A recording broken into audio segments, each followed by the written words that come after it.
Hey everyone, welcome to my new channel. My name is Richard and it is possible that you know me from my main channel, Rich Perspectives, where I make videos on culture, travel, and self-discovery.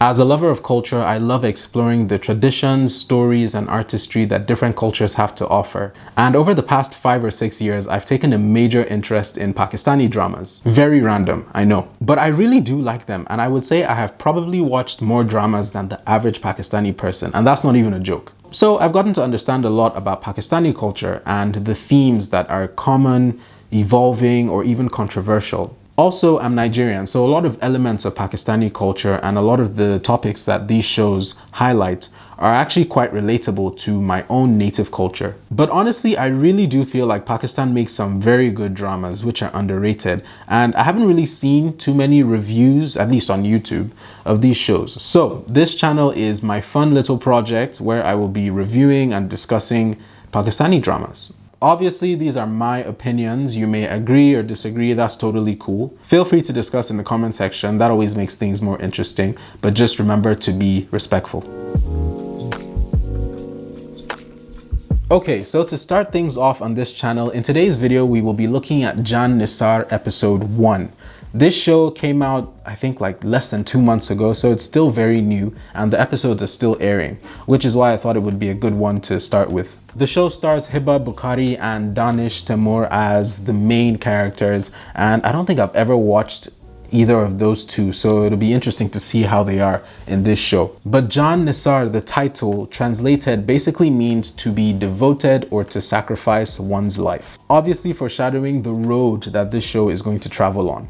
The episode starts with a voiceover from Naushirvan, the cool bad boy persona of the show, basically giving us an intro into who he is, how he's always gotten whatever he wanted, but a time came in his life where he had to make sacrifices, to make decisions for his own happiness and not just to please his parents.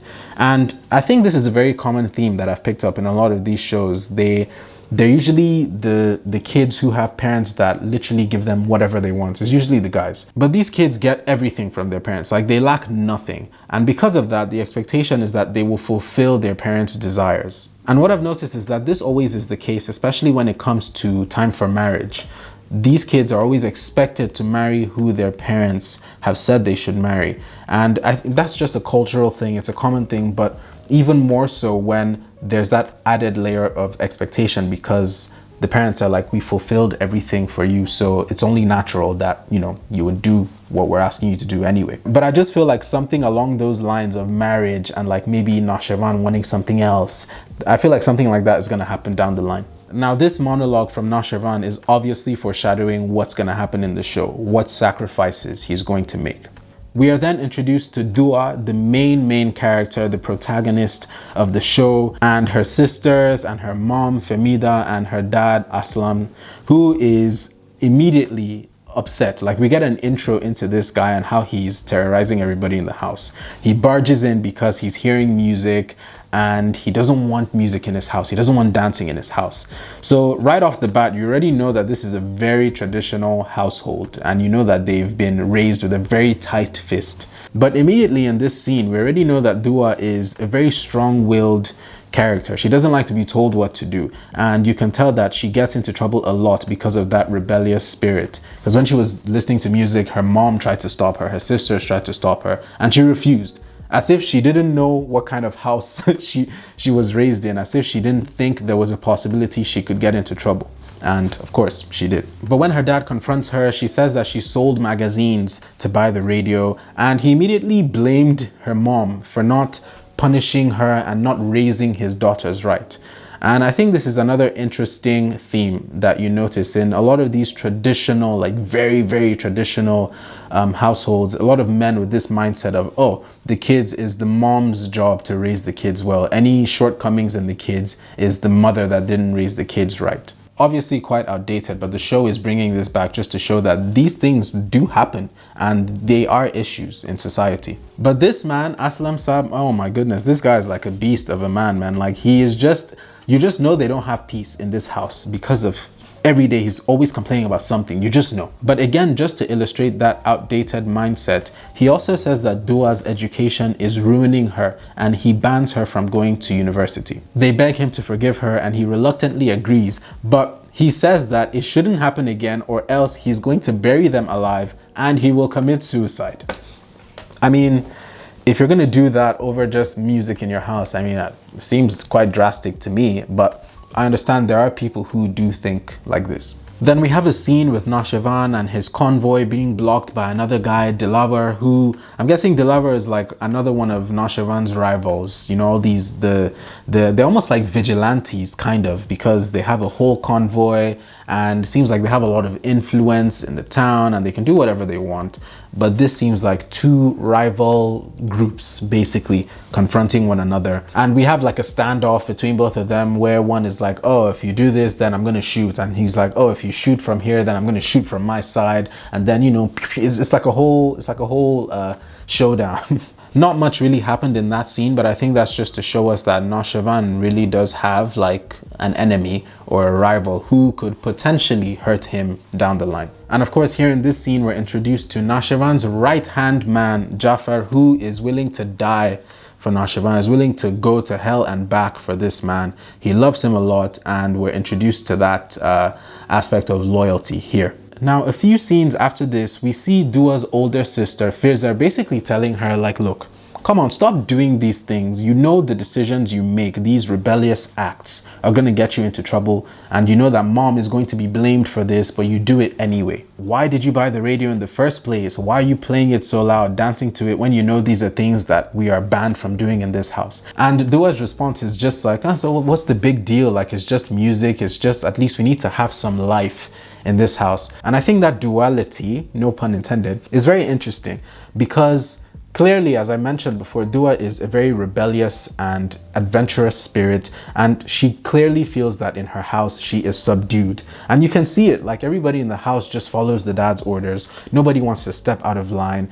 But the case could be made that when you're operating in that sort of environment, you don't really have life. There's no spontaneity. It's just boring and almost oppressive. But towards the end of this scene, Dua says something interesting along the lines of how she feels like running away from home sometimes. And I just feel like that is just clear foreshadowing again. But I will say I really like the character of Dua because I'm happy that there is like an outspoken female lead, because a lot of times you see these female characters that are so subdued by their men or just by the family, and I'm happy that Dua is kind of like the opposite of this, even though yes, she does seem like she will make a lot of very annoying and very stupid decisions, but still I think it's just nice to have the variety of character in these shows. I'm not quite sure how old she is, but you can still see that immaturity in the way she speaks and conducts herself as well. Like the scene where she was telling her mom, like, how much potatoes are we going to eat in this house? Like, we can't just keep eating potato.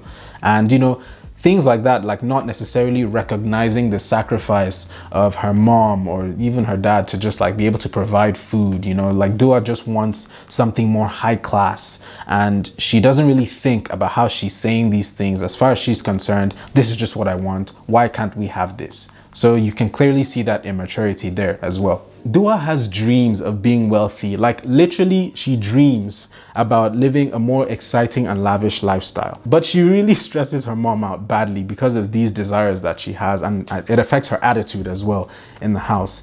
But to be honest, I feel like her mom is so stressed to the point of weakness because of her toxic marriage. I mean, a lot of women in these kinds of marriages do go down a very similar trajectory.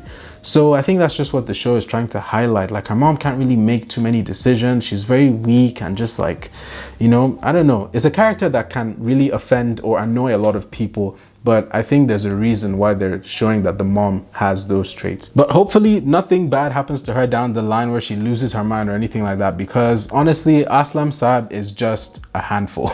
But later we're introduced to Sarfaraz, who is just immediately, you can see that this guy is just lazy. He's sleeping in well into the day. And on top of that, he fell asleep looking at filmy magazines. Kind of like, I guess, the equivalent of Playboy magazines or just, you know, suggestive content, but maybe not too graphic. Of course, halal society. But we find out that Sarfaraz's mom is planning to get him married, and he's not interested in getting married. This guy is very interesting because he doesn't want to marry a working woman because he doesn't want her to earn more than he does. But he's also too lazy to find proper work to earn money. And he just has this attitude of, I don't really need to do anything, like I don't want to be bothered. Because there's also a scene down the line where his friend is telling him, you can't just be sitting doing nothing. And again, he had this attitude of, it's okay, yar, like just leave it, you know. Now we also see Dua's dad, Aslam Saab, in the market trying to talk to a woman, flirt in his own halal way, you know, giving her the eyes, trying to, like, you know, maybe even offer to buy her fruit or whatever he was doing. But this is interesting because it just showcases the hypocrisy of this guy who is supposed to be so religious, so morally astute. And here he is when he's married with a family of his own, and he's like checking this lady out. Would you also approach a woman like this even though you're already married at home? I don't know. But I feel like it just shows what kind of character this guy is after preaching so much at home. And interestingly enough, just like Sarfaraz, I feel like Aslam Saab is also like the same in a lot of ways. He wants more money, but he doesn't want to do the work. He's working in this textile job. He's very comfortable there, but he knows he's not making enough. And when his boss advises him to get another job where he can do more work, he's like, oh no, I'm already old, I don't need to do anything. So it's like, bro, which one do you want? Do you want to make money, or do you want to just like be comfortable? Because you're not making enough money and you know it, but yet you don't want to push yourself to actually do that.